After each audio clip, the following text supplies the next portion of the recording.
क्या आपको पता है कि हॉस्पिटल और क्लिनिक्स पे 90% लोग क्या शिकायत लेके आते हैं? डॉक्टर साहब मेरा मैदा खराब है, डॉक्टर साहब मैनू ते कोई आंतड़ियां दा या मैदे दा मसला है। अच्छा, अब हमने असल में इसको आज ये जानना है कि क्या वो 90% लोगों को वाकई मैदे और आंतड़ियों का मसला होता है या नहीं। मैं आपको इसके बारे में बताती हूँ। थोड़ा हम डाइजेस्टिव सिस्टम को थोड़ा सा आज उसकी वर्किंग देखेंगे।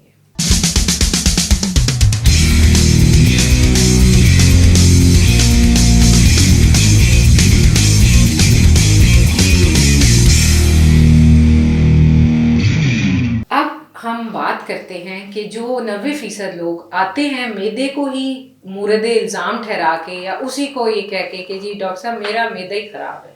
उसमें से बहुत से लोग तो ऐसे भी होते हैं जिनको अगले दिन या उसी दिन शाम को हार्ट अटैक और दिल की मसले डायग्नोज हो जाते हैं। तो उसमें कितने लोगों को सिम्टम मैदे के हैं और बीमारियां मैदे से हैं या किसी और वजह से हैं, वो तो हम एक अलग डिटेल में इसको डिस्कस करेंगे। आज मेरा जो मकसद है डिस्कशन का वो ये है कि हम डाइजेस्टिव सिस्टम की वर्किंग को थोड़ा सा आप लोगों के लिए आसान बना के बताएं। अब हमारा जो निज़ाम इंहिज़ाम जिसे उर्दू में कहते हैं, काफ़ी मुश्किल लफ्ज़ है, लेकिन डाइजेस्टिव सिस्टम या मैदे और आंतड़ियों का जो सिस्टम है वो काम कैसे करता है, शुरू कहाँ से होता है। ये हमारे दांत और ज़ुबान जो है ये यहाँ से लेके जो हमारा एनल कैनाल जहाँ जो पखाना आता है वहाँ तक ये सारा डाइजेस्टिव सिस्टम है और पेट के अंदर ये फैला हुआ है। बहुत बड़ा है, अल्लाह की कुदरत है कि उसने उसको इतना सुकेड़ के एक पेट के अंदर बंद किया हुआ है। तो हम सबसे पहले, जब मिसाल है, मैंने ये अभी ग्रीन टी पी रही हूँ, मैं चाय नहीं पी रही, चाय मैदे के लिए इतनी अच्छी नहीं होती। ये मैंने एक सिप लिया ग्रीन टी का, अब ये मेरे मुंह में से ज़ुबान से होता हुआ गया खुराक की नाली जिसको इसोफेगस फूड पाइप कहते हैं, फिर वहाँ से ये गया स्टमक में जाएगा।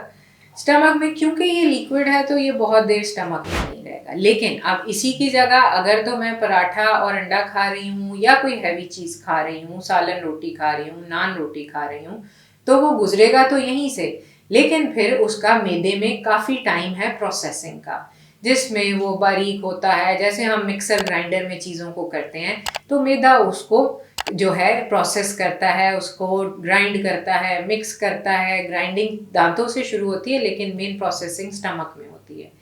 फिर खाने की मिकदार और उसकी कंटेंट पे, जैसे बहुत फैटी फूड है, जैसे मैंने पराठे अंडे की मिसाल दी, तो वो 3 से 4 घंटे लेगा अपने पूरे प्रोसेस होने में और 2-2.5 घंटे स्टमक में लगाएगा। अगर आपने सिंपल सी कोई चीज़ ली है, जैसे कोई स्टीम्ड फिश का एक पीस और बॉइल्ड वेजिटेबल ली है, तो वो हार्डली 1 घंटे में आगे पास ऑन हो जाएंगी। स्टमक से कुछ विटामिन एब्जॉर्ब होते हैं, लेकिन फिर उससे अगला जो है स्मॉल इंटेस्टाइन, छोटी आंत जिसको कहते हैं, वहाँ जाके हमारे जनरली सारे जो न्यूट्रिएंट्स हैं, जिसमें आपका आयरन है बहुत अहम, खून के बनने में मदद देता है, फिर सारे विटामिन्स हैं, हमारी प्रोटीन्स, कार्बोहाइड्रेट, फैट की एब्जॉर्प्शन है, जो मेन एनर्जी प्रोड्यूसिंग और एनर्जी प्रोवाइडिंग कंटेंट है खाने का, वो जाके छोटी आंत में एब्जॉर्ब होता है, जिसमें ड्यूडेनम, फिर आइलियम है, और फिर वहाँ पे साथ में हेल्प क्या करते हैं, कौन से हेल्पर हैं, वो पित्ते से कुछ एंजाइम्स निकलते हैं, कुछ पैंक्रियास से आते हैं, लबलबा जिसे कहते हैं।